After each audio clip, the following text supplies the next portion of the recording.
Good evening, I'm Leanne Jarari. Welcome to Business PNG, your weekly look at business news and updates.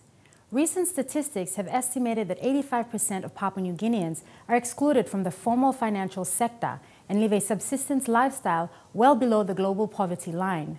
Improving access to financial services remains one of the major developmental challenges in the country, and therefore financial inclusion initiatives are vital to enable the unbanked population to contribute to the nation's economy.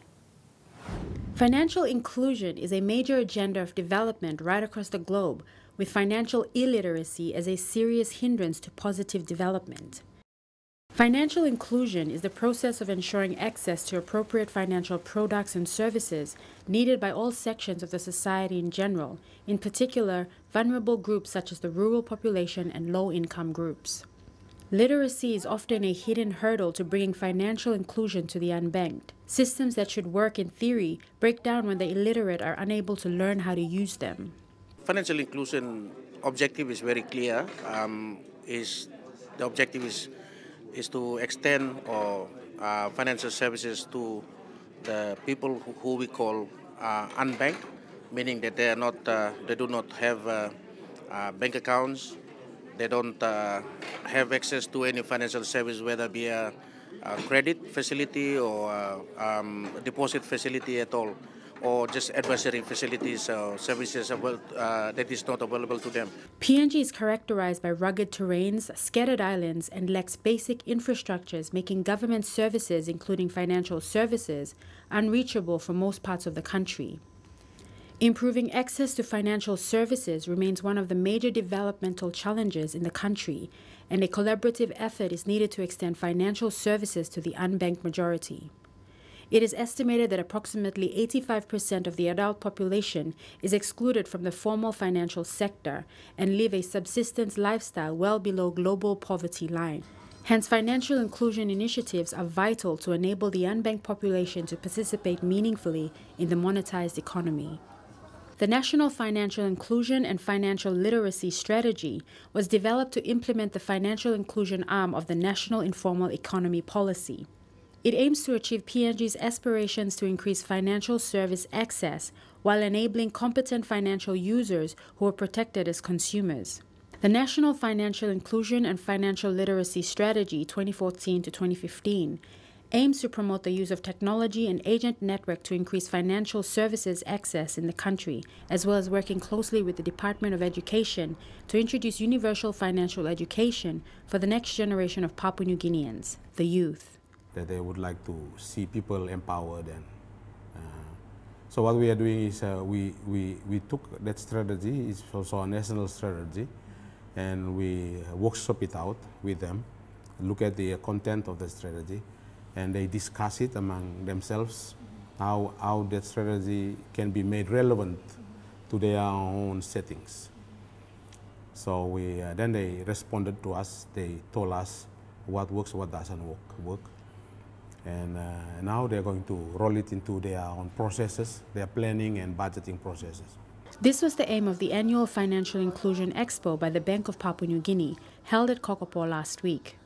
The event intended to create awareness of new developments in the finance and banking sector, especially innovative financial delivery channels, as well as financial literacy to enhance financial inclusion in PNG.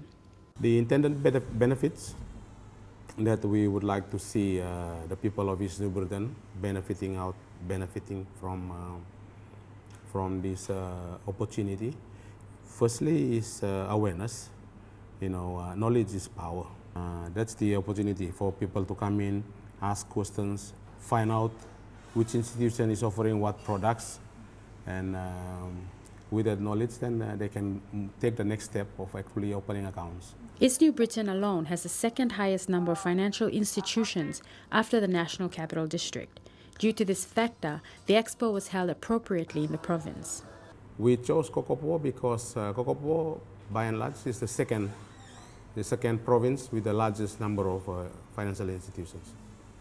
It used to be Leh, but a lot of those institutions have closed down from Leh. We expected Leh to be the next, like the hub, second hub, second to national capital, but it changed. So East New Britain and Kokopo in particular. They've got the largest number of institutions, savings and loan societies, about 5, and then you got a number of micro banks and commercial banks, finance companies, and 2 super funds. They are based here. The Bank of PNG and its partners are undertaking some interventions, including the development of microfinance, promoting mobile and electronic banking, the national payment system, financial literacy programs, micro-insurance, and other private sector initiatives on financial inclusion, which are also aimed at increasing financial services access and increased competency of financial users. Such initiatives include the bank's role educating the younger generation to be financially competent citizens in PNG. The central bank, as part of the National Financial Inclusion and Financial Literacy Strategy, is liaising with the Department of Education to introduce financial education to the school curriculum from primary and secondary schools to nurture a savings culture at the early age and to teach children how to make informed financial decisions. To further complement the bank's efforts to instill savings culture of school children at an early age, the bank launched the National Savings Campaign for Young Minds, and 13 financial institutions made commitments to design and introduce saving products for young minds. These institutions launched a joint savings campaign in some schools in National Capital District and Central Provinces, followed by schools in West New Britain Province to promote a savings culture for young minds. The theme of the expo, Save Now to Make Your Dreams Come True, was to emphasize the bank's effort to introduce savings behavior among the young minds in PNG. After the break, we revisit mobile money as a tool for financial inclusion.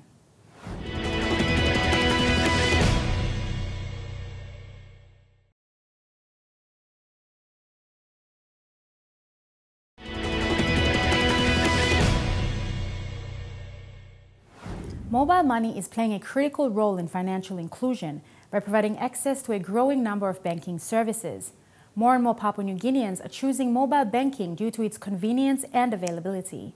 Several of the major commercial banks, as well as other financial institutions, have already tapped into the method by establishing mobile banking or mobile money tools for the public. Mobile money is a term used for any value of cash available for transfer, deposit, or withdrawal between bank accounts through mobile platforms. Mobile money falls under the subset of e-money. Through the gradual popularity of smartphones in the last decade, banks around the world have harnessed the power of mobile phones, creating applications to suit the schedule of the client, thus making the banking process easier and more flexible. The growth of the mobile money industry has been tremendous. According to the Global System for Communications Association, as of September 2013, the number of mobile money services has grown to over 190.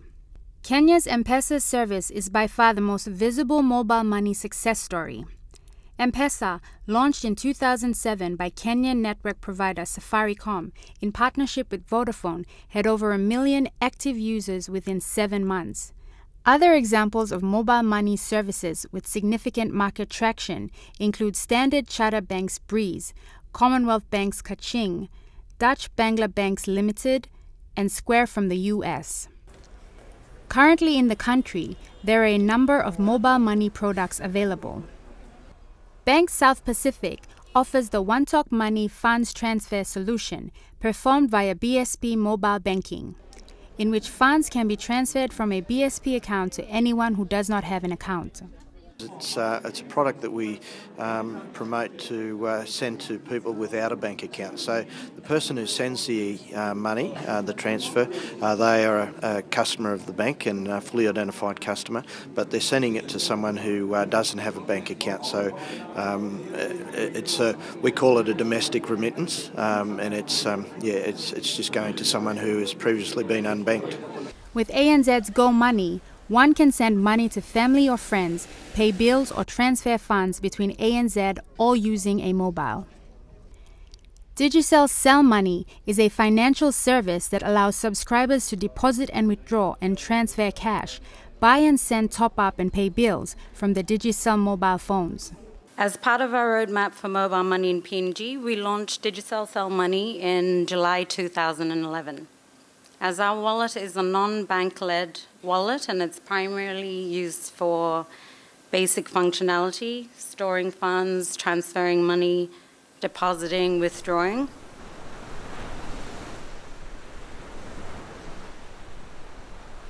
I'm here in Gare village in the Central Province. The last ATM machine was back in Port Moresby, a 45-minute drive away from where I am. Mobile banking, however, has already been active here in the village, with nationwide microbanks MyCash at the forefront of this. MyCash is a product from Nationwide Microbank and serves as a bank account that enables users to buy goods and services, process bill payments, send money transfers, and deposit or withdraw cash. Lohia Hera is a local MyCash agent from the village and operates out of his home conveniently located at the heart of the village, a stone's throw from the beach. Close to 70 people in the village own MyCash accounts and frequently pay Lohia visits to make transactions. But the good thing about this product is it shortens the hassle of being traveling to town and coming. Like you spend less when you operate from MyCash. So like if I want to get something in the store and on credit, and if I don't have cash, then I can transfer the money into his account and get the goods. So that's the good thing about it. You can also always transfer money from MyCash to another MyCash client. And it's done instantly? Yeah, it's done instantly. MyCash is quite unique here in Papua New Guinea. In fact, it's quite a unique product on the worldwide stage because it is a bank account and a mobile wallet. In a lot of other jurisdictions around the world, mobile network operators have launched mobile wallets, which is a vehicle to access finance. Here in Papua New Guinea, we took the mobile wallet and we merged it into a bank account. So MyCash mobile wallet is a bank account, it's a savings account. You can earn interest, for example, we pay 0.5% interest on our MyCash mobile wallet. So if you go into Nationwide Microbank today, you can open up one of these wallets just like you would open up a bank account. You can see information like you can transfer money from MyCash client to another MyCash client. You can deposit and withdraw. Can have digital top-up directly. When you register, you can pay bills. You can have direct access to ECPay. Like when ECPay finishes in the house, you don't have to go and buy flex or top-up. You just access it through your MyCash account. So that's some good things about these products here. But with the right environment and educational support, the full potential for growth of the mobile banking industry will be realized. Product offering, however, might need to move away from the product-driven concept to a market-driven concept. Designing products according to the needs of the clients will drive the industry to the next level. You're watching Business PNG. More when we come back. Stay with us.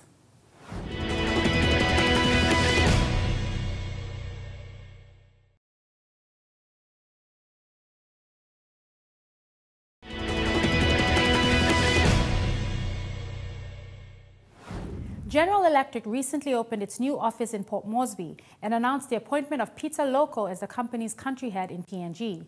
GE has been in the country for 60 years since 1952. The business has been providing ultimate support in rural healthcare, water treatment, power distribution, and capital, providing access to a wide variety of options in PNG, and most recently its support towards the PNG LNG project. Mr. Loco, in an interview last week, highlighted some of the benefits following the establishment of GE's office in Port Moresby. Okay, my first task is to do a strategy for all the businesses that GE has. So globally, GE has 8 businesses. Power and water is one. Oil and gas is another. Aviation is one. Then you have healthcare, transportation, white goods, and finance. So my job is to build a strategy for each of them. In turn, also, I present a global integrated approach. So while I have an individual strategy, I also have a global approach to make sure all of them work. Apart from providing said products and services, GE is aiming to work closely with the government to increase infrastructure development in the country, especially supply of electricity into the country's business industries and other mining sectors such as the PNG LNG project. Telecom PNG and shareholder Independent Public Business Corporation, or IPBC, have undertaken a $200 million project on upgrading the telecommunication network in the country. The project involves upgrading the old copper network, which was installed years ago as part of the cooperation between Australia and PNG, and replacing it with a fiber optic network. Telecom CEO Michael Donnelly said it was a major investment for telecom in the States. He said as part of the project, Telecom is providing fiber optic network directly to the banks and a lot of the mining infrastructure companies.